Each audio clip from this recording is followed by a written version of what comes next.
Yeah. This is your book, The Post-War Struggle for Civil Rights, African Americans in San Francisco, 1945 to 1975.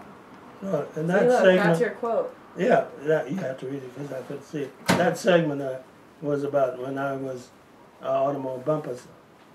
So you might read that. Yeah. Uh, I would stop in at least once a week, and it would annoy the hell out of him. He would see me coming, and he would run to the back of the shop. And then I saw him standing up arguing with what looked like one of his customers. Well, it was. A customer needed a 54 bumper, and he was supposed to have that ready. And this guy was irate. And as I pulled up, the guy looked on my truck, and I had a 1954 bumper sitting there all alone. The guy said, "There's a bumper right there." "What do you mean?" So the owner of the shop said, "Hey, could you sell me that bumper?" So I said, "Wait a minute, I have to call my office and see if I can change." Well, that was an extra bumper. Anyway, I played around with it till I said, okay. And I called Jim, who was my boss, and said, "Hey, I got this guy." Anyways, I sold him the bumper from then on, got most of his business. So you well, took I think his business? the first part of it was said. I said, no, the first part I said, as a sales, the route was, they wouldn't buy from a black. Yeah. The first paragraph is kind of something. Yeah. Oh, Yeah. I didn't see the first paragraph. Yeah, was that? There's multiple. Yeah, what? So basically, what it was What did it say? they wouldn't buy. What is that segment about? That I to don't make know. that. I read this one. Yeah, but there's another portion of that. Johnson as an automobile bumper system. Yeah, so it sets the stage saying they didn't want to buy it from a black. Oh yeah, one Palo Alto man in particular was determined to avoid buying anything from an African American salesman. Mm-hmm. Yeah. But then you took all his business. Yeah, right. Then afterwards, when he was in the, Yeah. Johnson's case would prove that the economic necessity would trump racial prejudice in a trend that would extend into the 1960s sit-in, shop-ins, and other civil rights demonstrations. So, but the others that in there. But go ahead. What? So what was the major social adjustment that you kind of recognized, like from growing up in from being born in 1925, or to 19 through Well, to. I never felt I had to make adjustment. You just felt the same. I felt everybody else had to make adjustment. Oh, okay. To me. To you. Yeah. I'm serious. Yeah, you didn't give it. Sounds like it. You didn't give in to the racial. No. No. No, I thought the whites had to make adjustments to me. Yeah. I mean, clearly all the picketing, the unions. Yeah. I like that. No. Wow. So. Yeah. So where do we leave off? We were. Okay, we were talking about. After the bumper. After the bumper, yeah. Yeah. So then, I had. After that, my first wife and I, we separated, divorced, and I went to live in the Pottery School of Art for a couple of years. Took art classes, and then there. What year was that? Oh, that was what was it? 1960. 1960? Yeah, 1960. 1960. So then, in 1960, 62, I started doing landscaping. After the bumper business, and then I started landscaping in the Fillmore. And at the time, 1963, I had met my second wife, and my first son was born, Domingo. Yes. And I was landscaping the St. Francis Square in the Fillmore. At the time, I was doing landscaping on the Eichler Towers, and that's when JFK was killed. Yeah. How did you feel about JFK? So I was planting flower pots, putting plants in the flower pot on the atrium at the Eichler Towers on what was it? Not Buchanan, Octavia, off of Geary Street. And there's somewhere around 10 o'clock in the morning, 11 o'clock, and this big beefy white guy who was a painter in white. They wore white shirts and pants. And as I was placing a tree in the pot, he said, "They finally got your president." I said, "What do you mean? He said, "Well, they just killed your president." That's how you found out? Yeah, he said, I said, "What do you mean?" He said, "Yeah, they killed that son of a bitch." So, and it was, then I realized later that he was telling the truth. Yeah. You thought he was lying? Yeah, right. Yeah, I thought he was being provocateur. Yeah, how did you feel about, did you support Kennedy? I wasn't a particular supporter of Kennedy. I thought, at the time, a lot of the black leadership, they were all crazy. Yeah. And I was not very happy with the political situation for blacks at the time. Yeah, well. So I had no. You didn't really support a lot of politicians. No, and my views, I was still very into the Marxist point of view. Yeah, you were still communist at that point. Yeah. Well, didn't you liked Eisenhower though, right? No, I liked Eisenhower because no, but Eisenhower was Eisenhower was when in the 50s when he sent troops into Little Rock. Yeah. For the schools desegregation.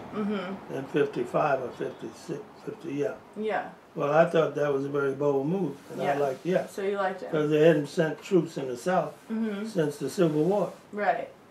So So I think, from that point of view, I think he was a very strong. And didn't you meet Eisenhower? I met his son. Oh, you met his son. Okay. I thought you were saying. Yeah. Okay. Yeah. John Eisenhower. Yeah. Okay. So, was there a point where you started, like you said, you weren't happy with the political situation? Was there ever a point where you started to become, like, when did you start to become more supportive of? Well, after politics? I finished with the communists, I still have a great deal of respect for all the members of the Communist Party this day. Oh yeah, I think much of the stuff they were talking about communists in this country was a bunch of lies. Why did you leave? Because well, the Communist Party became infiltrated by FBI. Yeah. And then it became pretty well no longer the party that it once was in the 30s and the 40s. Its membership became depleted. And there was the intention of the Hoover administration, J. Edgar Hoover, was to destroy the party. Yeah. And they did a good, effective job. Of destroying your party. Yeah, right. But those people were very sincere people, and they had the history of America. Yeah. You know, I learned a lot from. I quit school in the 9th grade. Yeah. And much of my education in philosophy, history, culture came out of my relationship in the Communist Party. Really? Yeah. So you learned a lot from the older members of the party? Yeah, and I began to read about history, read about economics, philosophy, politics, and although I was a very committed member, I was not one of those people that was uncritical. Yeah. Of the party. because I read Marx and I understood what he was saying. I read Stalin and I understood who he was, what he was. Did you support? You didn't support Stalin, did you? Oh yeah. You did? Yeah, I thought Stalin in the beginning was a very important figure in Russian history. Really? Yeah, yeah, he was. He helped bring communism, socialism, whatever, to power. Now, did he become? What happened is another thing. But you have to remember that it was like the Republican Party said today about President Obama when the leaders of the President Party said they were going to make him a one-term president. Yeah. So, and today they've done everything they could to undermine him. And that's what the West did with Stalin. They did Stalin helped win the war, World War II. And he saved the Soviets from Hitler. Yeah. So what did you think of like containment? Because there was a lot of containment going on. Well, I think like that was all military industrial. Yeah. We got so used to war and making war equipment and living. We became a when war we had a machine. recession in 1952 or 53, a lot of the people in the construction industry were saying, "Oh, we need a war." Yeah. There's still people in this day to this day who feel when we have a downturn, will say, "Oh, we need a war." We live on war. Yeah, we do. We live on the war. Well, World War II brought us out of the Great Depression. Yeah, but it was the Soviet Union that helped do that. Yeah. But what was it about the Soviet Union that we didn't like? Because they did away with the profit system. Yeah, that's what we Yeah. think. And so we think the profit system is God. I mean, that's what we live by. We swear by it. We go to war by it. But what does it mean? To me, it's not the worst. It has certain good features. But it's not a God. Yeah. There are other ways to. You don't need to have war to be prosperous. So the interesting thing. All of my life, since I was born, all I knew was war. Yeah. There's always been war. There's always been war. The people I knew had just gotten out of World War I, and then pretty soon we was in the World War II. We got right out of World War II. We went in the Korean War. We got out of the Korean War. We went into the war in Vietnam, and we got out of the Vietnam War, and then we started wars down in Latin America, and then we're in Iraq, we're in Afghanistan, we're in the Middle East. That's all we know is war. I mean, and so, well, World War what II, is it? Yeah, we kind of transitioned into a war-based country. Yeah, so what it is that we've been addicted to war. And the military-industrial complex, which President Eisenhower said to beware of, controls us. So that's my experience. And in the meantime, it has not been very helpful for black people. What? This whole war, because now you have a huge amount of, because the whole economy has changed. We no longer have textile industry. We don't have pretty much the automotive industry, the electronic. They've all gone overseas. So blacks had jobs. Oh, poor whites had jobs. Now none of them have jobs, and then they put a lot of the black youngsters in incarceration. Yeah. Because we don't have jobs. We don't produce jobs, enough jobs. And so the poor whites is saying, "Hey, our wages are down now," and they're resentful. They're more resentful than black people. Yeah. Is that how it was? Yeah. In the 60s and before that too? That's been the history of this country. But anyway. So, I think we're in the 1960s right now. So in the 60s. there was some changes taking place with the civil rights movement. Civil rights, and then there was a lot of. And you were active in that, weren't you? Yeah, yeah. I was mainly active with, and as a business person, I formed the Black Business Association. Yeah. And so, I agreed with President Nixon about black capitalism. That one of the things that would assist blacks out of the poverty situation and the segregation was to create wealth, and that wealth is more respected. Yeah.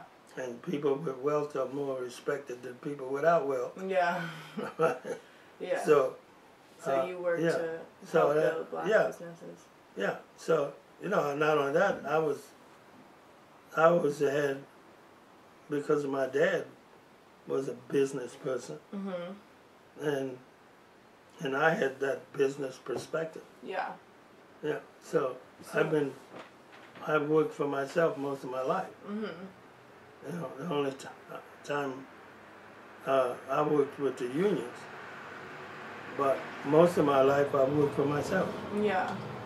So what kind of things did you work to accomplish in the Black Business Association? Well, my idea was that if you could create a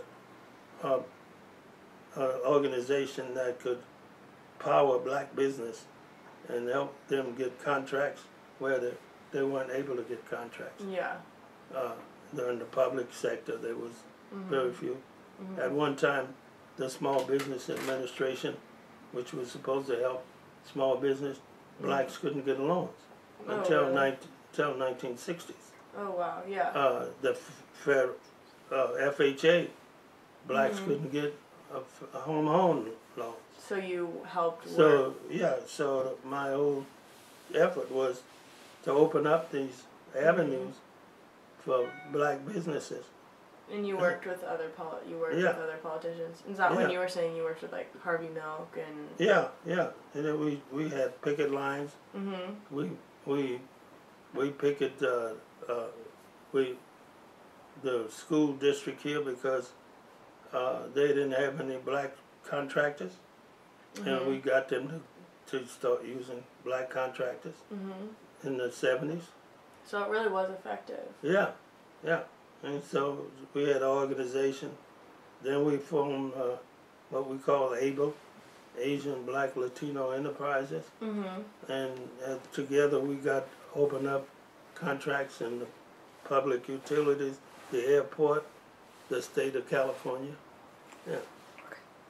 So part of my life has always been to be an advocate. Whether I was in the Navy. You're always advocating. You've always advocated from the time you were young. Yeah. Like you were 16 years old. Yeah. You were So standing up to the officers. Yeah. But when you say I didn't feel I had to adjust to anyone. I felt they had to adjust to me. Wow, yeah. And I mean, and I always felt that there was that African Americans or blacks had to do more than complain. Yeah. They had to unite. They had to organize. They have to assist not only their own, but others. It's so important that, for example, in the civil rights movement, or let's say, for example, if you ask the average person, black or white, about John Brown, and most of them would think he was a terrorist. But if you ask them about Robert E. Lee, they would think he was some kind of hero. Yeah. But Robert E. Lee was a racist of the worst sort.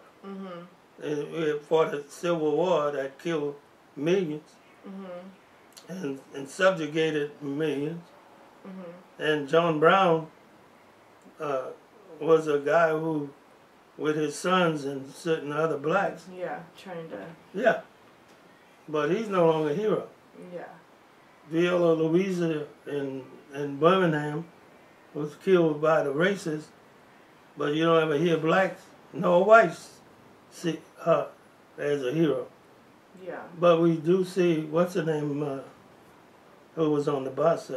Rosa Parks. Rosa Parks, but rightly so. Mm-hmm. You know, and Yeah. so, but how many whites who have been killed are the two whites in Mississippi? You know, who was the three, Shawna and the other two.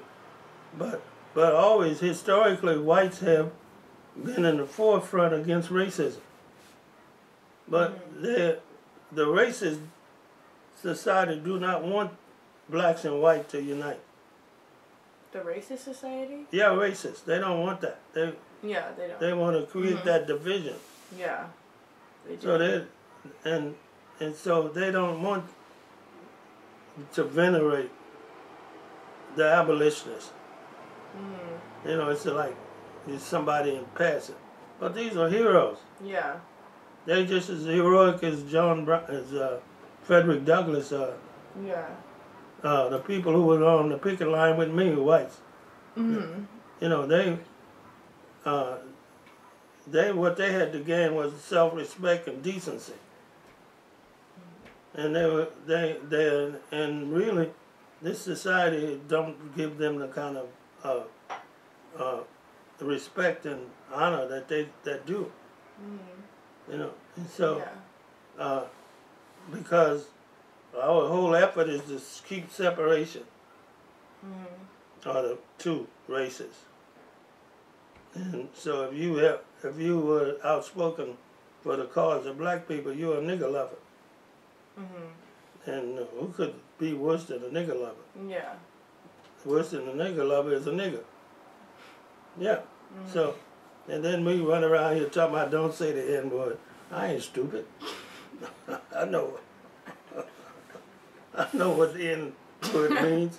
So don't be telling me about don't say nigger. Yeah. So that is the kind of society we're living in. Yeah. You know, and like blacks in the South used to say about a lot of the whites who in the North, they say, yeah, they throw a brick and hide their hand, but I know that white guy in the South. Mm-hmm. He'll throw his brick and stand and look at you. Yeah. Alright, okay. So, okay, so let's go back. Okay, so we're in the 1960s? You started your... 1960, I started. The Black Business Association. And then you guys kind of worked to create more... More opportunities. Mm-hmm. You know, and what we did is we opened up opportunities in the state government. Yeah. And we opened up opportunities in the Department of Transportation. How did you do that? Would you meet, like, what would you... Well, for example, in Hayward, they were building a freeway over in Hayward, and they didn't have many blacks on there, so I organized a picket line, and we picket and stop the job. Mm-hmm. So then we got the Department of Transportation to set up a program, and then they set up an advisory council, which consisted of Asian, blacks, and Latinos. Yeah. Wow. Yeah. You really got a lot done with your your union. Yeah. Then we got the public utilities that set up what they call Rule 51, I think it is, to include blacks within the public utility. Wow. So what I did was I organized a picket line and trucks. We had trucks that surrounded the PUC building on Van Ness in McAllister. Yeah. And we forced them to set up a goal for utilizing minority and women. We did the same with the airport. They didn't have women businesses, so. So did you support the women's cause Oh, as yeah. well? Yeah. Yeah. Yeah, well, we were, the Black Business Association, were one of the leaders in getting women in the Department of Transportation. So you got blacks, Yeah, Asians, then, Latinos, women, Hispanics, and women. Yeah, and then the airport, we did it. The city of San Francisco, we did it. Wow. So you did it a lot. Yeah, right. Wow. That's So, really, you were very effective then. Yeah. I never lost a battle. No. You Really? didn't? No. Really? No. Did you ever get into trouble with your picket lines? No. No? I lost jobs. Yeah. You know, people call me a troublemaker. Troublemaker. They still call me a troublemaker. Yeah, you're Even blacks call me a troublemaker. Right. You were a troublemaker. Yeah. Always in the brig. Yeah. So did you do this through the 70s as well? Yeah. Some 60s? Yeah, 70. 70s? Yeah. Yeah, I joined the Republican Party in the 70s. Yeah. And I went back to the, and I met President Nixon, I met John Eisenhower, I met Jackie Robinson, they were Republicans. How did you get to I meet them? met George Wallace. Who's that? He was the governor of Alabama. Oh, okay. He was the one that blocked the school, saying segregation now, segregation tomorrow, Oh, no. segregation forever. And you met him? Yeah, and What'd you say to him? well, I was at the Kennedy Center at the Nixon inauguration, Yeah. and so I'm going up at the Kennedy Center. There's a stairways going up, red carpet up, 3 flights or so. So I'm going up, and I noticed this guy in a wheelchair sitting at the top of the stairs, and he's watching me as I'm coming up. And then when I get to the top, he come over in his wheelchair, sticks his hand out, and said, "I'm George Wallace." And so I said, "How you do?" Oh my So, God. and he just got through saying segregation, now segregation. Oh my God. So, And he came and shook your hand? Yeah, he had been. You remember, he had been shot Oh, he had been shot. a few years before. Oh, okay. Yeah. So yeah. Oh, he was like I was a long lost cousin. Yeah, right. Well, later he recanted He did? and said he was sorry about what he had About done. segregation today. Yeah. Segregation. Yeah. Well, one of the reasons why he became what he was progressive before, and then he ran for governor, and I think the governor he ran against was Jim Folsom or maybe whoever it was. But anyway, he lost the election, and he lost it because his opponent ran on keep the niggas down. So after that he said, if we ran again. So he just supported it for political he reasons? said, I'll never be out niggered again. So he ran, and he wasn't, and he won re-election by saying segregation now. Segregation Yeah, forever. but then again he recanted that and said he was sorry. That's good. Yeah. So. Yeah, I know. Yeah. Yeah. All right. Well. So we ought to take a break. Yeah. You want to take a break? Yeah, we need a beer. Okay, we'll take a break. Caroline has got me. We'll